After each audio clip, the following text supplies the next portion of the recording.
2014. Pharma Bios. All right, so at one point or another, this thing will go generic.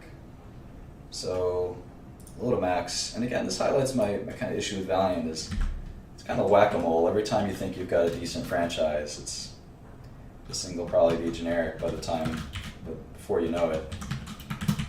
So this ain't gonna hold the company. How about Uceris? Uceris is like, the problem with Uceris is they just had the worst quarter ever. So who knows what's gonna happen to Uceris? This was supposed to be a huge product. What happened? It's supposed to be a huge growth product. So maybe Uceris will be a $200 million franchise, but that's not much relative to enterprise value of $40 billion.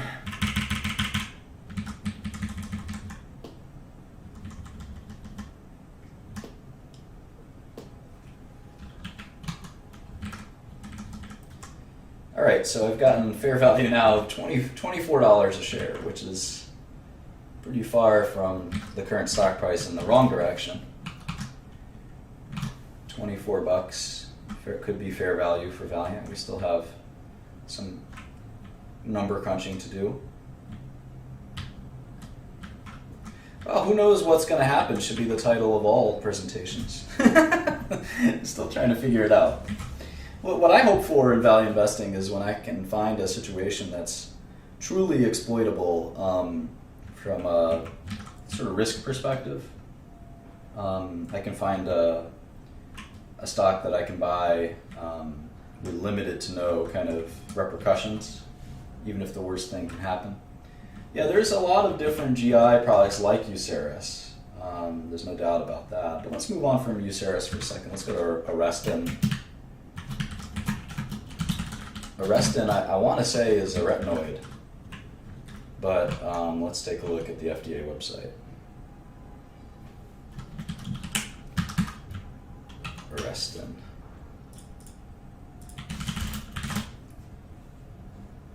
No, it's minocycline, which is minocycline powder. That's weird. Minocycline is a very common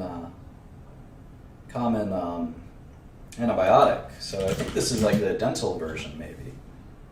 Yeah, here it is. Arestin. Don't hide from gum disease.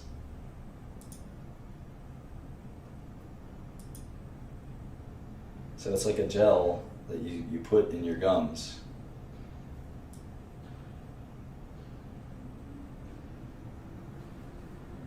Cool.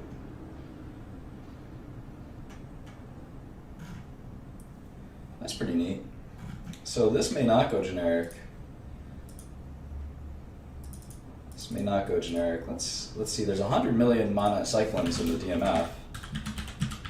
Well, only 15. So only 13.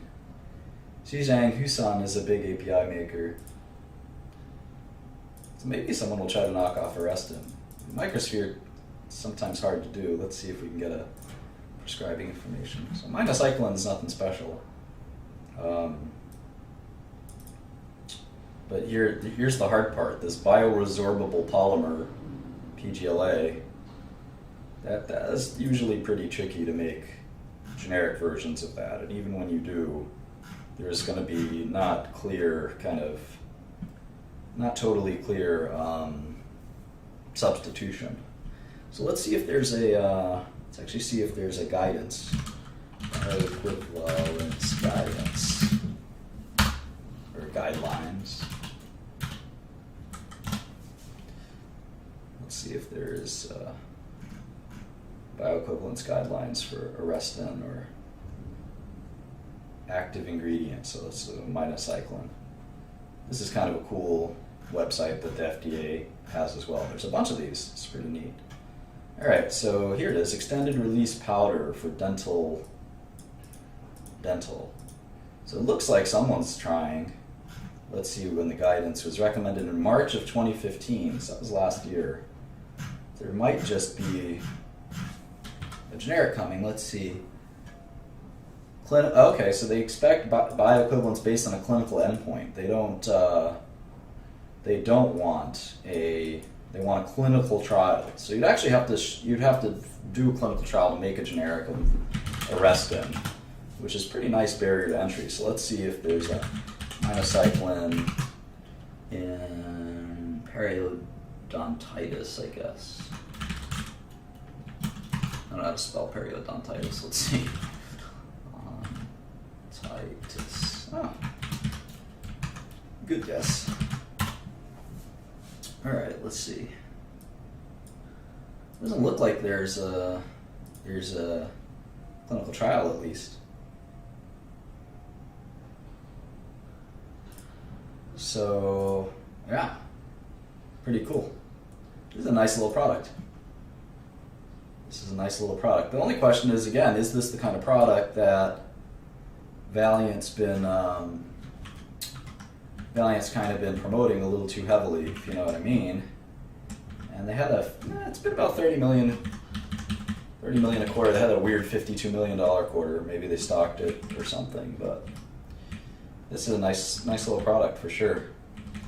Now, there is that generic guidance, but if I were a generic company, I don't know how excited I am making a generic to this. Now, this is only about a $100 million product, so don't get too excited, right?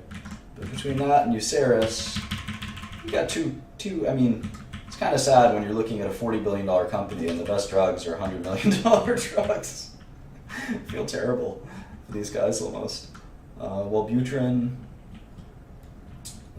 kind of like the mystery for the ages, right?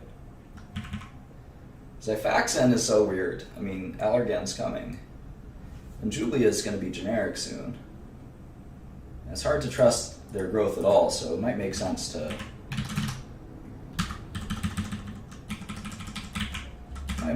chop Jublia down a little bit.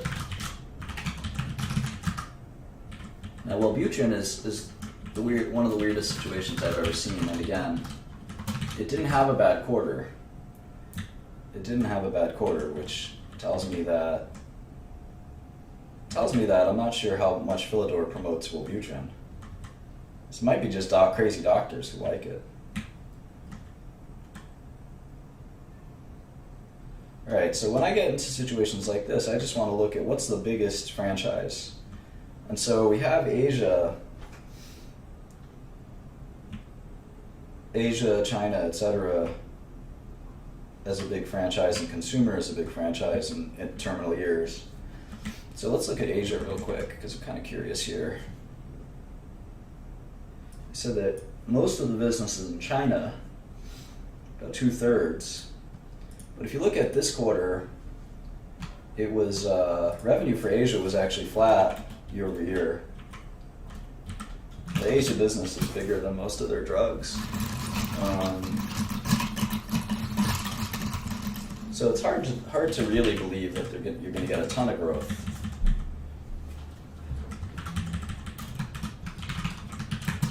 Hard to believe that. So maybe be a little more conservative on Asia. So now we're at $20 a share for Valiant, which is unfortunate.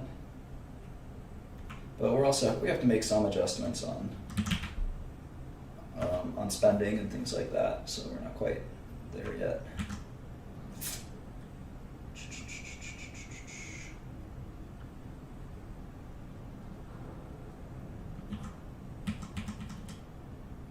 No, maybe we are.